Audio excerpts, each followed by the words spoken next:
श्रीगुरुवे नमः।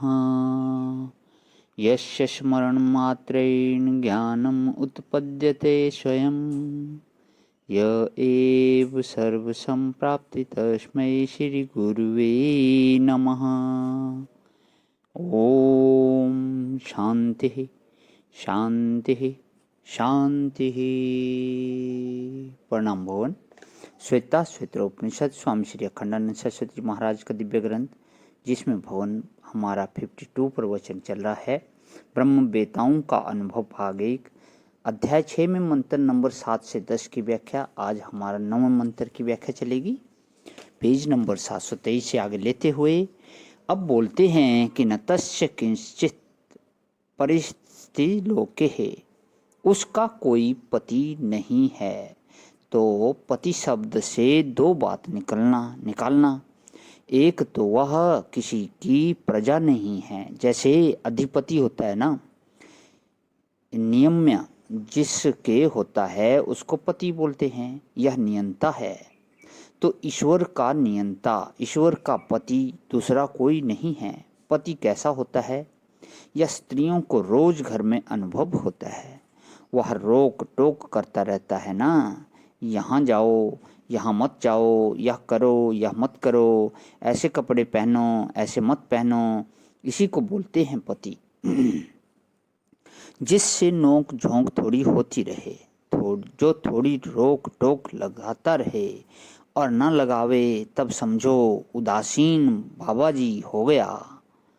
वह किसी काम का, यह तो घर गृहस्थी का आनंद है।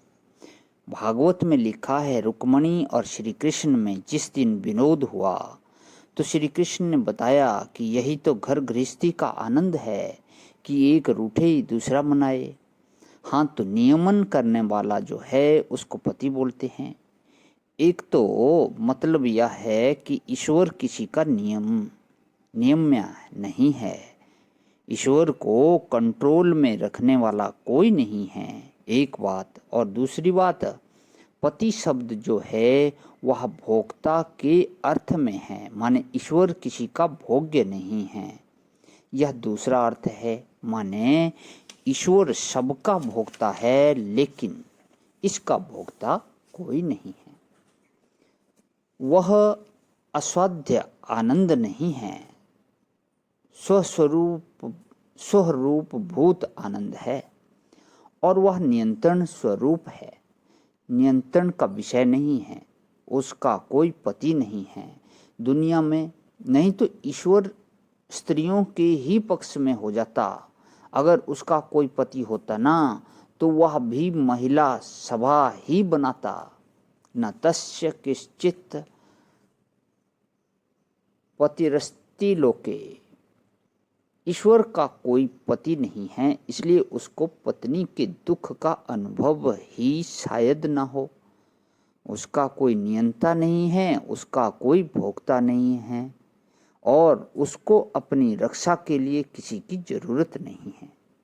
यह महाराज जैसे पत्नी है ना, तो वैसे तो समानाधिकार का दावा करेगी भला कि जो तुम सो मैं, और अगर एक गुंडा आ जाए लाठी लेकर सामने तो कहेगी क्या मर्द हो, उसको रोकते क्यों नहीं।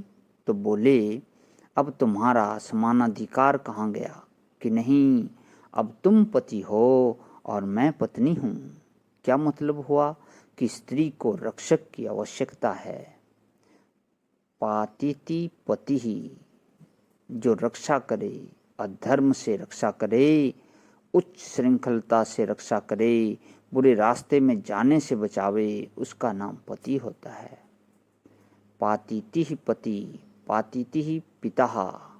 यह पति और पिता शब्द दोनों ही मूल धातु एक ही है। बचपन में जो रक्षा करता है ना, उसको पिता बोलते हैं, और जवानी में जो रक्षा करता है उसको पति बोलते हैं। अब देखो, पति ही ईश्वर का कोई पति नहीं है, अर्थात उसे रक्षकांतक की कोई जरूरत नहीं है। वह किसी से नहीं चिल्लाता, कि बचाओ बचाओ, उसका कोई पति नहीं है, उसका कोई नियंता नहीं है, उसका कोई भोक्ता नहीं है। नाचे सीता, उसका कोई ईश्वर नहीं है। जैसे ब्रह्मा विष्णु महेश ईश्वर हैं, वैसे उसका कोई ईश्वर नहीं है। और जैसे दक्ष प्रजापति आदि जो पति हैं, उनके पति हैं ईश्वर, वैसा ईश्वर का कोई पति नहीं है। नैव च तस्य लिंगम, उसके लिंग शरीर नहीं है, माने कर्म संस्कार के अनुसार उसको काम नहीं करना पड़ता। जीव अपने कर्म संस्कार के अनुसार कर्म करने को, भोग करने को, सुखी दुखी होने को बाध्य होते हैं। और ईश्वर में लिंग शरीर नहीं है, माने वह संस्कार ग्रहण नहीं करता। एक आदमी खीर खा लेता है, कहता है आहा हा, आज कैसी बढ़िया खीर खाई, और ऐसी महाराज उसके मन में बैठती है वह खीर कि 6 महीने बाद भी याद आवे। एक बार राधा रमन की खीर कड़ी खा आता है, वह कहता है वाह वाह, ऐसी कड़ी और कहीं नहीं, बिहारी जी का दूध भात खाया है। बोले ओहो, वह तो बहुत बढ़िया दूध भात है। राधा वल्लभ जी की खिचड़ी खाकर आ जाए, अगर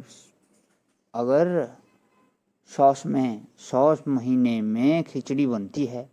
बोलेगा ऐसी तो खिचड़ी और कहीं खाने को नहीं मिलती। पर ईश्वर को महाराज चाहे खिचड़ी का भोग लगाओ, चाहे कड़ी का, चाहे खीर का, उसको तो कभी याद ही नहीं आती है, कोई संस्कार ही नहीं, जहाँ वहाँ वहीं छोड़ दिया। पर लिंग शरीर जिसके होता है, संस्कार ग्रहण करने वाला शरीर, वह कहता है उसको हमको यह भेंट दी, उसने हमको यह भेंट दी, उसने हमको यह पूजा दी, उसने हमको ऐसी माला पहनाई और ऐसा चंदन लगाया, आहा, हम तो इसके बस में हो गए। और यहाँ ईश्वर ठन ठन पाल, याद ही नहीं। नैव च तस्य लिंगम। तो आज यहीं विराम करता हूँ भगवान, इसकी व्याख्या कर लेते हैं। ओम शांति शांति शांति। प्रणाम भगवान।